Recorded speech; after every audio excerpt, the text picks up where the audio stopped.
Whenever I see the words comedy horror or horror comedy, I tend to think, not sure.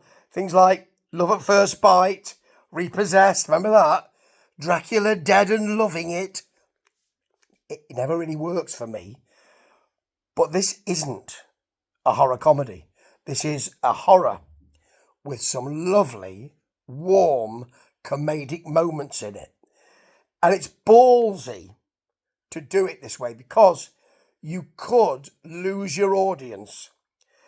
Everything's quite heightened in this, but it really, really works. And that is testament to Stephen Lamorte, Lamorte, I think, who is the director, Matthew Garcia Dunn and Stephen, who wrote it together, and also by, because of one of the main characters, who happens to be a gentleman called David Howard Thornton. This is Screamboat. Now, it's one of the Pooniverse, I suppose you could call it, but it's the best one I've seen. And that's because it has a freewheeling sense of fun, and it doesn't take itself seriously in any way, shape or form. It's set on a Staten Island ferry.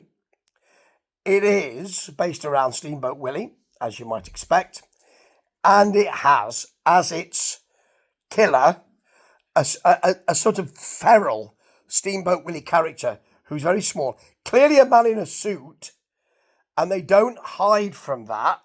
At no point do you think you're trying to convince us that it's a real monster, but you can see it's a bloke in a suit. They lean into that. Why? Because of the aforementioned David Howard Thornton. Who does he play? Art the Clown. And he does the same thing here with this character as Steamboat Willie. You can say that, you see, because it's out of license. There is even a bit where some of the characters are looking back at the reason why he might have gone feral, and it's all about losing his mentor, who looks remarkably like a gentleman that I know, or have known of, who was a head of a studio. He's called Walt in this particular cartoon, and the cartoon does look very much like Steamboat Willie. And he's feral because he's lost his mentor and also the love of his life, Minnie. There's a sequel in the offing, and I wouldn't mind, because everyone's a little bit crap in this movie. There are extraordinary moments like a cop and his girlfriend who likes to follow him onto the boat and have sexual relations with him while they're on the boat.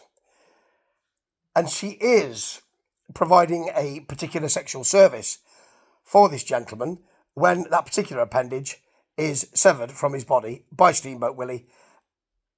It's that kind of thing. The deaths are really gory, folks. I mean, it's not The Terrifier. It's not like Mr Thornton's work in those films. But first two anyway. The third one really isn't good. But it is quite gory. And you've got the celebration of that. And the nastiness of that too. And Mr Thornton does that so well. I think a little of him goes quite a long way. So, and he's got a very specific set of skills, hasn't he?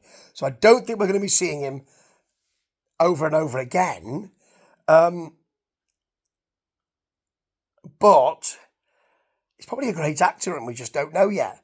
After all, Robert Englund was, is, he's not gone anywhere, is, and a bit like Robert Patrick and many other actors, like Jessica Walter, who were kept in that one role. It's just a shame. But anyway, it's lovely to see this work. And that kind of delight in all of the shenanigans makes you feel like you're rooting for Steamboat Willie. Because there are a group of girls on a night out. They're so annoying on their phones and all of that. There's a captain who wants to He wants to finish his shift, even though there's fog and all of that, and he gets dispatched fairly quickly. There's a bloke who thinks he should be captain, and when he gets the chance to do it, it's not that easy for him. There are some witless police. There's a scene when, at least, because it's a big boat, isn't it? So they've only picked certain people they're going to be following, but there's a scene when at least half of the characters who you think, well, I'm going to get used to all these, get electrocuted and die. And there's also a scene which is like I was waiting for it, and they provided it, is like the Samuel L. Jackson rousing speech in Deep Blue Sea. If you've seen it, you'll know what I'm saying. Now, some of the characters are quite sweet. Amy Schumacher as the EMT Amber is sort of neither one thing nor the other. She's constantly saying, your blood sugar's low, I'm going to get you something. That's her stand. That seems to be the extent of her EMT care. She is quite sweet, but she seems a bit witless as well. Alison Pittle plays Selena, who at one point, because she's got great skills in the costume department, tries to snare Steamboat Willie by dressing up as Millie. So you get Steamboat Willie, all of that. It's extraordinary. And again, you are rooting for Willie, even though Selena and Jesse Posey as Pete, deckhand, very sweet, nice, wholesome characters. It's lovely. But most of them are just loathsome creatures.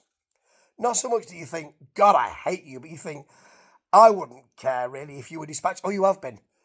It is a really hard road to hoe, and they walk it so well. A hard road to hoe, a tight rope, all of that. They do it without looking down. They do it without safety net. Beautifully done. It's florid. It's overplayed. It works. And Screamboat is one of the funniest horror movies that you'll see without being funny and with still being really horrific. That is hard to do. And it's done beautifully. Ta-ta.